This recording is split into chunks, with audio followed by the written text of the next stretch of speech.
नमस्कार, आप देख रहे हैं गौरव भारत न्यूज और मैं हूं आपके साथ वैशाली। मध्य प्रदेश के सिंगरौली कलेक्टर के द्वारा बंधाकोल ब्लॉक के 4 गांव तेंदुआ, पिंडरवाह, पचोर, देवरी का अवार्ड 30/12/2024 को पारित कर दिया जाता है और 17/2/2025 को प्रमुख सचिव राजस्व से मार्गदर्शन मांगा जा रहा है। सिंगरौली कलेक्टर के द्वारा मूल निर्धारण के लिए कलेक्टर सिंगरौली प्रमुख सचिव को मूर्ख बना रहे। क्या सिंगरौली की जनता को यह क्लियर करना चाहिए मुख्य सचिव को और सरकार को, और ऐसे अधिकारी से जिला की जनता को कैसे न्याय मिल सकता है जो अपने वरिष्ठ अधिकारियों को भ्रमित कर रहे हैं। देश की ऊर्जा धानी कहे जाने वाले सिंगरौली जिले में भू अर्जन के दोहरे मापदंड अपनाए जा रहे हैं।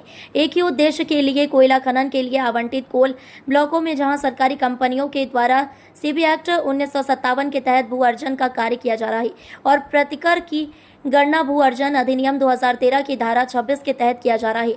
वहीं दूसरी तरफ प्राइवेट कंपनियों के लिए आवंटित कोल ब्लॉक परियोजनाओं में हो रहे भू अर्जन के लिए नाम मात्र के लिए भू अर्जन अधिनियम 2013 के तहत भू अर्जन की प्रक्रिया की जा रही है। प्राइवेट कंपनियों के लिए समुचित सरकार भू अर्जन अधिकारी के द्वारा सभी नियमों को ताक में रखकर भू अर्जन की प्रक्रिया की जा रही है और एक जिले के किसानों के साथ एक ही उद्देश्य के लिए हो रहे भू अर्जन में प्रतिकर की गणना रोजगार विस्थापन अलग अलग नियम के तहत की जा रही है। प्राइवेट कंपनियों के कोल ब्लॉक अधिग्रहण में समुचित सरकार के द्वारा कलेक्टर गाइडलाइन से कम दर पर प्रतिकार की गणना तैयार कर मुआवजा वितरण किया जा रहा है। और 9 फरवरी 2016 के भारत सरकार ग्रामीण के आदेश की भी अवहेलना की जा रही है, जिसमें किसी भी मुआवजा प्रतिकार की गणना गुणक 2 के आधार पर करना सुनिश्चित किया गया था। सुनिए CWC मेंबर पूर्व मंत्री कमलेश्वर पटेल ने ज्ञापन सौंपते हुए क्या कुछ कहा।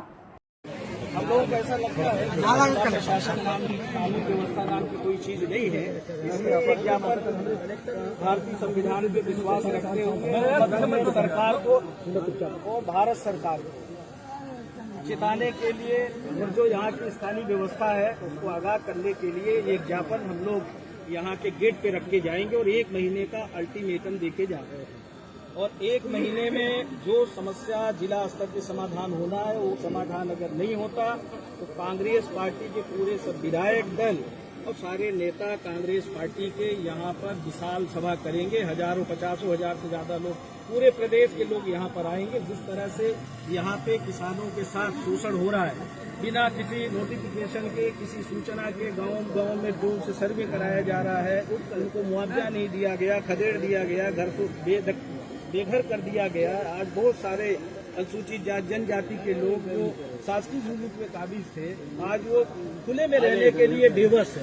इसलिए कांग्रेस पार्टी ने ये तय किया है, हमारे प्रदेश कांग्रेस कमेटी के अध्यक्ष जीतू पटवारी जी, मध्य प्रदेश कांग्रेस के प्रभारी आदरणीय हरीश चौधरी जी यहाँ पर जनहित की समस्या को लेके कलेक्टर से मिलके वो एक ज्ञापन देना चाह रहे थे, तो दुर्भाग्य है कलेक्टर के पास जनता की समस्याओं को सुनने के लिए समय नहीं होने की वजह से ये एक ज्ञापन हम किसी भी प्रशासनिक अधिकारी के हाथ में नहीं दे रहे हैं। ये जो भवन बना है, इस भवन का जो उद्देश्य है उस पर विश्वास रखते हुए ये हम जमीन पर इस गेट पर रख के जा रहे हैं। और मुझे पूरा विश्वास है अगर थोड़ी भी मानवता होगी, इंसानियत होगी, संवैधानिक संस्थाओं के प्रति, अपने दायित्वों के प्रति थोड़ा बहुत भी अगर नैतिकता होगी तो जो उनकी जिम्मेदारी बनती है जिला प्रशासन, प्रदेश सरकार या तो समाधान करेंगे या तो यहाँ की लचर व्यवस्था को ठीक करने का काम मध्य प्रदेश के मुख्यमंत्री, मध्य प्रदेश के चीफ सेक्रेटरी, डीजीपी करने का काम करेंगे। आए दिन यहाँ पे अनियमितताएं हो रही है, यहाँ बेरोजगारों के साथ लूटपाट हो रही है। 1.5 लाख रुपए लेके ओबी कंपनियों में भर्ती कराया जा रहा है, दलाल घूम रहे हैं और बहुत सारे लोग ऐसे लोग हैं जिनकी जानें चली गई। और अभी वहाँ पे घटना घटी थी जहाँ ट्रांसपोर्टेशन के नाम पे कितना लोगों का दोहन हो रहा है, लोग सड़क पे चल नहीं सकते। घटना घटी हुई, लोगों की जान गई।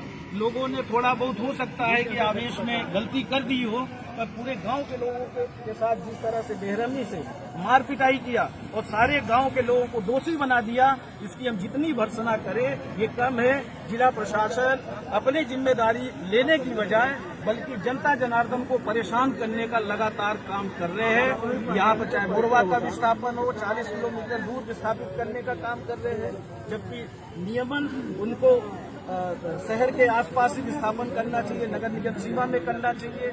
जिस तरह से जो मुआवजा मिलना चाहिए 2 गुना, वो जो 2013 की विस्थापन नीति है उसके तहत कार्रवाई नहीं हो रही है।